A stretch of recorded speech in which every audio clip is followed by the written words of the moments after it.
Good morning students, welcome to science class 8th focus on science।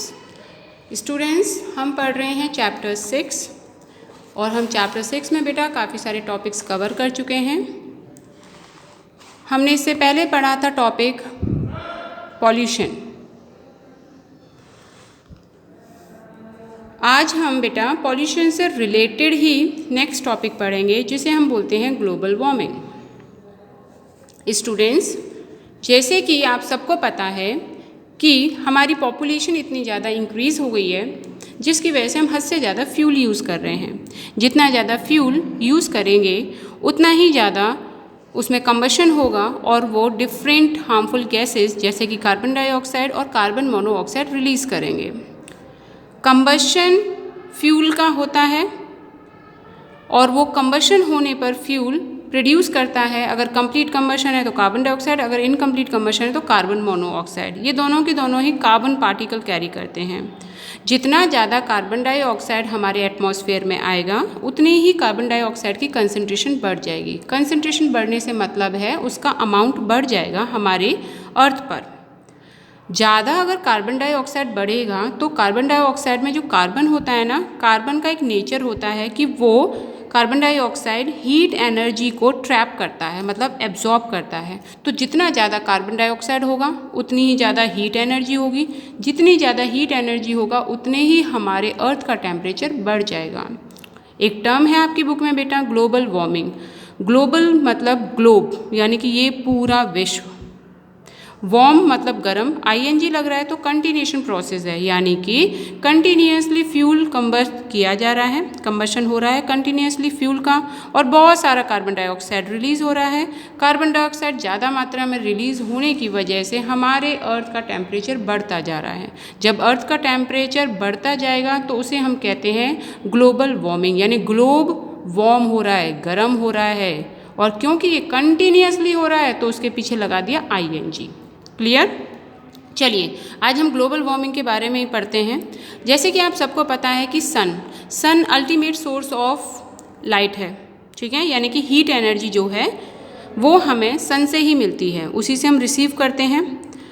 अब जो सन से energy आती है वो बहुत सारे टाइप्स की एनर्जी आती है, रेडिएशन के फॉर्म में भी आती है। तो देखिए, the earth receive heat energy from the sun in form of infrared radiation. पहला इंफ्रारेड रेडिएशन फॉर्म में आता है। Some of radiation are absorb by the earth crust while the rest get reflected from the earth surface into the atmosphere. ये earth है बेटा, ये सन और ये पूरा का पूरा एटमॉस्फेयर है। तो सन से बहुत सारी हीट एनर्जी आई। वो हीट एनर्जी में से कुछ एनर्जी तो हमारा अर्थ एब्जॉर्ब कर लेता है, कुछ बची कुची एनर्जी रिफ्लेक्ट बैक हो जाती है, वापस चली जाती है, ठीक है। तो आपको जो यहाँ पर हीट एब्जॉर्ब होने की वजह से महसूस होती है जिसे अर्थ एब्जॉर्ब करता है, जो कि सन से रिलीज़ होती है, ठीक है। कुछ एनर्जी एब्जॉर्ब होती है और कुछ रिफ्लेक्ट बैक चली जाती है हमारे एटमॉस्फेयर में। कार्बन डाइऑक्साइड का नेचर क्या है कि कार्बन डाइऑक्साइड ट्रैप करता है हीट को from the radiation in the atmosphere of the earth. जो बची हुई हीट एनर्जी एटमॉस्फेयर में गई, क्योंकि आपको पता है एटमॉस्फेयर में बहुत सारी गैसेस प्रेजेंट हैं, जिनमें से एक गैस है कार्बन डाइऑक्साइड जो कि ज़्यादा मात्रा में प्रेजेंट है। ये कार्बन डाइऑक्साइड एटमॉस्फेयर से हीट एनर्जी को क्या कर लेगा, ट्रैप कर लेगा, यानी कि एक तरह से एब्जॉर्ब कर लेगा। ये जो हीट एनर्जी ट्रैप हुई है जो कि एटमॉस्फेयर से जिसने ट्रैप की है कार्बन डाइऑक्साइड ने, वो क्या करेगा, वो टेम्परेचर को इंक्रीज़ कर देगा अर्थ के। इसी को हम कहते हैं ग्लोबल वार्मिंग, ठीक है। This is called green house effect and it lead to the global warming. Carbon dioxide is a green house gas. ये आपका 1 मार्क का क्वेश्चन बन गया। देखिए प्रोसेस का नाम क्या है, ग्लोबल वार्मिंग।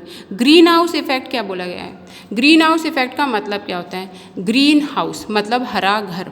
अगर हम अपनी पृथ्वी के बारे में सोचें तो हमारी पृथ्वी बहुत ही हरी भरी है, तो वो एक हरा घर है जिसमें ज़्यादा मात्रा में कार्बन डाइऑक्साइड होने की वजह से उसका टेम्परेचर बढ़ रहा है, तो उसमें बदलाव आ रहा है, उसमें कुछ प्रभाव पड़ रहा है। तो हमारे हरे घर पर गैसेस की प्रेजेंट की वजह से टेम्परेचर का बढ़ना, ये प्रोसेस हो रहा है, उसे बोलते हैं ग्रीन हाउस इफेक्ट। अब हमारा जो हरा घर है यानी कि ग्रीन हाउस पर इफ़ेक्ट पड़ रहा है सोलर रेडिएशन की वजह से, तो हमारा अर्थ क्या हो रहा है, हमारा ग्लोब गर्म हो रहा है। तो प्रोसेस का नाम क्या है, ग्लोबल वार्मिंग। ग्लोबल वार्मिंग का मतलब है अर्थ का टेम्परेचर बढ़ना डे बाय डे, ठीक है। किसकी वजह से होता है वो, ग्रीन हाउस इफेक्ट की वजह से। ग्रीन हाउस इफेक्ट क्या है, ग्रीन हाउस इफेक्ट का मतलब है कि सन से जो रेडिएशन आ रही है अर्थ ने एब्जॉर्ब कर ली कुछ और कुछ एटमॉस्फेयर में पहुंच गई। एटमॉस्फेयर में जितनी भी हीट एनर्जी गई है उसे एब्जॉर्ब कर रहा है कार्बन डाइऑक्साइड, इसे हम ग्रीन हाउस इफेक्ट कहते हैं, ठीक। आपको ये 1 मार्क के लिए याद रखना है, carbon dioxide is a green house gas. Other green house gases are water vapours, nitrogen dioxide, nitrogen oxide यानी कि NO2, ओजोन, क्लोरोफ्लोरोकार्बन CFCS जो कि रेफ्रिजरेटर में AC में भी यूज़ किया जाता है ठंडक के लिए, एंड मीथेन। ये सारी की सारी ग्रीन हाउस गैसेज हैं जो कि हीट एनर्जी को ट्रैप करती हैं। पर सबसे ज़्यादा मात्रा में कौन करता है, कार्बन डाइऑक्साइड। तो कार्बन डाइऑक्साइड को ग्रीन हाउस गैस कहा जाता है। अगर ये सारे ऑप्शन दे रखे हों और पूछा जाए इनमें से ज़्यादा ग्रीन हाउस गैस कौन सी है, तो आपको कार्बन डाइऑक्साइड ही टिक करनी है। ये सारी भी हैं। Global warming can lead to the melting of polar ice caps which may cause the sea level to rise causing flood. Now laying coastal areas may be permanently submerged under water. देखिए जितनी ज़्यादा global warming होगी, तो आप सबको पता है, आपने ग्लेशियर के बारे में सुना है ना, पोलर आइस कैप के बारे में सुना है। तो जितनी ज़्यादा हमारे अर्थ पर टेम्परेचर होगा, ग्लेशियर मेल्ट हो जाएंगे, पोलर आइस जो है वो मेल्ट हो जाएगी। जब ग्लेशियर मेल्ट होंगे तो बहुत ज़्यादा पानी आएगा, जिसकी वजह से सी लेवल बढ़ जाएगा और उससे बाढ़ आ सकती है, फ्लड आ सकता है, ठीक है।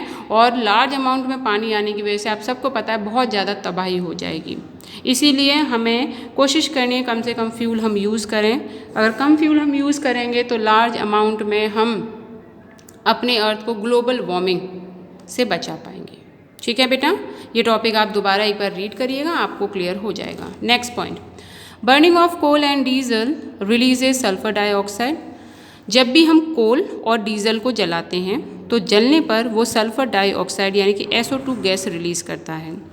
ये जो SO2 गैस है ये एक सफोगेटिंग गैस है, यानी कि जब आप इससे सांस लेंगे ना तो इससे दम घुटने लगता है। अगर आप सांस में ये वाली गैस जा रही है, कहीं ऐसी जगह हो जहाँ पर सल्फर डाइऑक्साइड है तो वो सफोगेटिंग है, मतलब दम घुटती है ये वाली गैस, सफोगेटिंग एंड कोरोसिव गैस, ठीक है।